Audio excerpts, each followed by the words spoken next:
When I was at the Red Pill Expo, I had the chance to meet dozens of my viewers, and it was really great to get to shake hands and hug all of these new friends from around the country. And we talked about a lot of different things. But there were several people who were asking me questions about one topic in particular that I rarely speak about in my videos, and it kind of surprised me. And that is, how did I get to where I am today? How did I make the connections that I've made around the world? How did I achieve this, I don't know, you could say minor degree of success? And I think that one reason that so many people were asking me this is because they know I'm a pretty normal guy. I'm nobody all that special. So how did a guy like me end up where I am today? As we talked, it was clear that they weren't asking me about this just because they were curious. It was because they want something more out of their own lives. They want to stretch beyond where they are now. And they saw that maybe talking with me, they could get some advice on how to move forward. And I think that's great. Truth be told, I was doing that exact same thing at the expo. I was going around talking to people like G. Edward Griffin and others who I admire, asking them how they got to where they are today. So I assume that since this desire to progress and to get more out of life is a fairly universal goal, there's probably some of you out there in my audience who would enjoy this topic as well. So I'm going to do a short series on this subject, starting with a technique that helped me to get to where I am today. And I'm glad to share this information with you because I do believe it can change your life for the better. If you want to feel more in control of your life, if you need motivation or inspiration to do those things that would help you chase your dreams that are important to you, but you've got something that's holding you back, then I hope to be able to share some things with you that will get you moving forward toward achieving those dreams. There are plenty of motivational books out there, plenty of people who cheer you on with words about positive thinking and pulling yourself up by the bootstraps and stuff like that. But for many people, while those words of inspiration feel good, you need something more concrete, something more like exact steps or tasks, things that you can do that will propel you forward. That's how my mind works, at least. I like the words of inspiration. I listen to motivational stories, but the logical side of my brain also needs this concrete information on what I can do beyond merely having a, positive attitude. I believe that you out there want more out of life. I believe that because that's what everybody wants. But just like most everyone, you've probably got something that is holding you back. Things just haven't fallen into place the way that you had hoped. Maybe you have challenges that aren't simply annoyances, but they're very real concerns. Things that are standing in the way of you living your life to the fullest the way you wish you could. Do you feel stressed about the conditions of your life? Whether it's stress over your health, your finances, your personal relationships, or stress over, I don't know, there's just general malaise that you're feeling in life. If you are feeling that, know that you are absolutely not alone. As I have interacted since my early 20s with people all over the world, years of doing this, from the most poor, destitute people on the planet to multimillionaires and even some billionaires, I can tell you that the amount of money or the worldly success that a person has achieved really means nothing when it comes to these fundamental human conditions that affect all of us together. Every person, regardless of their socioeconomic class, regardless of where they live in the world, every single person shares these same mental and emotional roadblocks that hold us back. And it's true that the nature of the individual's roadblocks are going to be different. They will vary based on their unique circumstances. But the foundation upon which these roadblocks are built are the same. Everybody, rich, poor, everyone in between, we face the same basic roadblocks. So regardless of who you are, where you live, how much money you have, how healthy you are, we are faced by the exact same roadblocks on our paths to happiness and success. So I want you to know, don't feel alone. Trust me, I know how you feel. I have felt this same way for much of my life, and even to this day I feel the same anxieties and self-doubts. But I have found some things that have helped me to overcome a lot of these roadblocks. And I have seen that the difference between those who are successful and those who are not successful is that some people have figured out how to get past these roadblocks. And as I have applied the lessons that I have learned to my own life, I've been able to get around a lot of these roadblocks that were in my path and get to where I am. So I'm going to share some of this information with you. One of the things that I want to talk to you about is how to overcome your fear. Fear is the great disabler. Fear robs you of your hope, your confidence, your ambition. It is the epic roadblock. And everyone experiences fear, whether they realize it or not. In fact, I just did a Google search of the word fear, and it came back with 933 million results.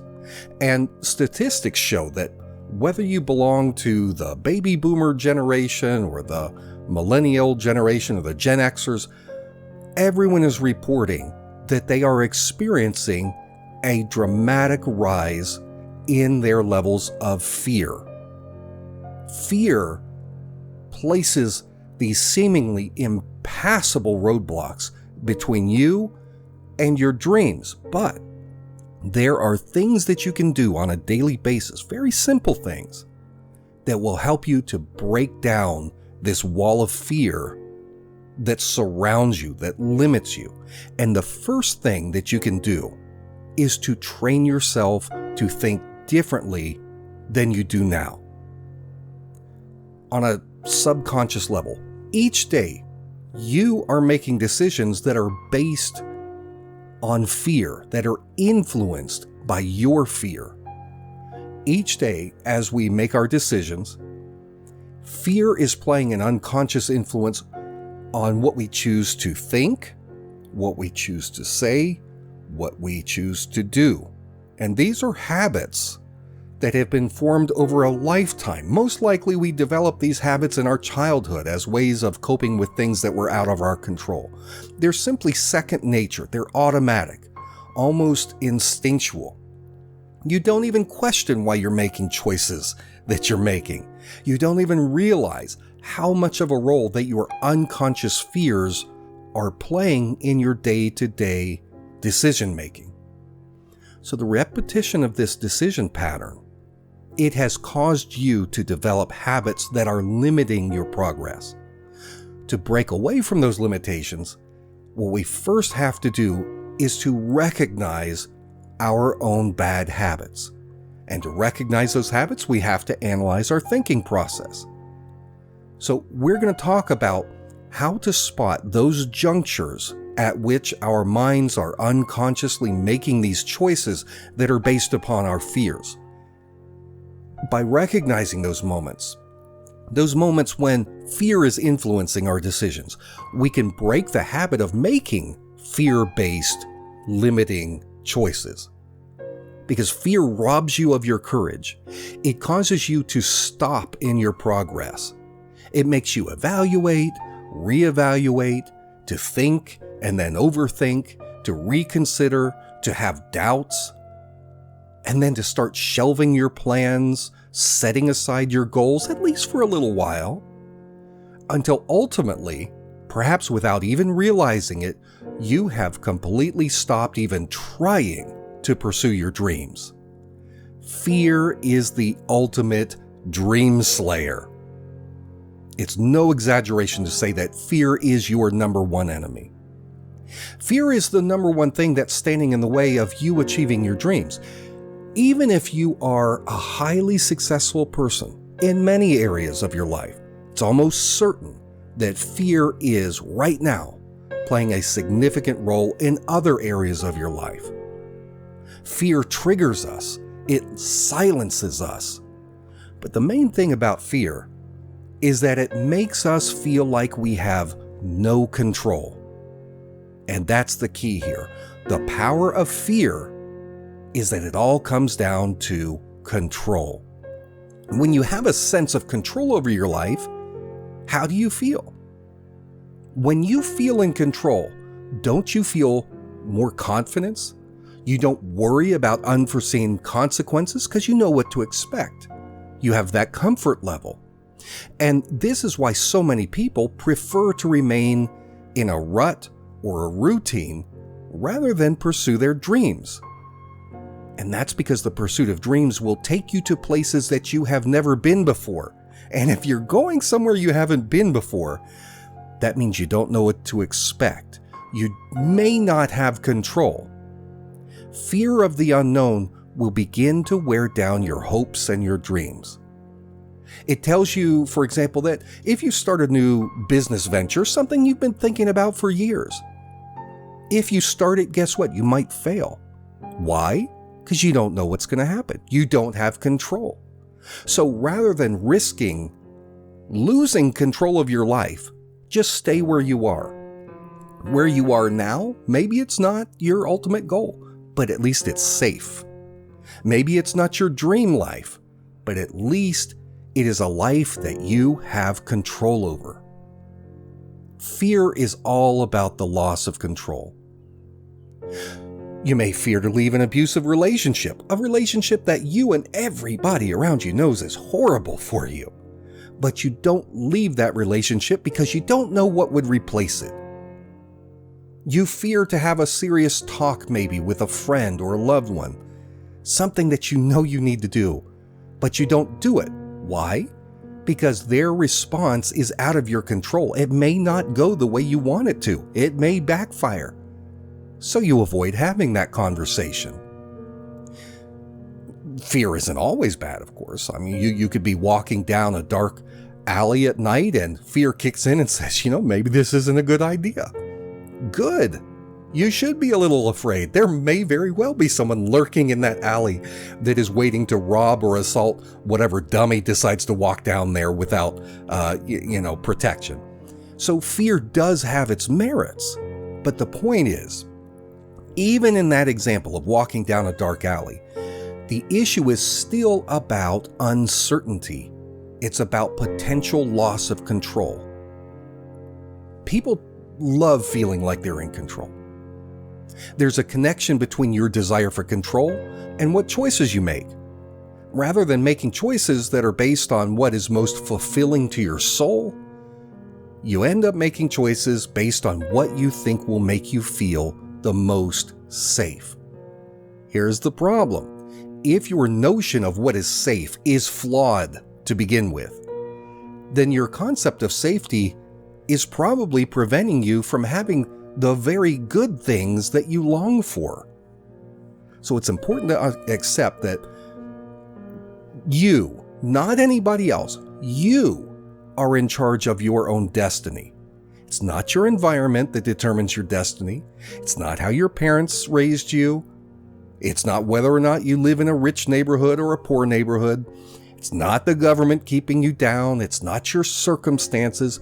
The one thing that is limiting you is your own choice to be limited because you're afraid of losing control.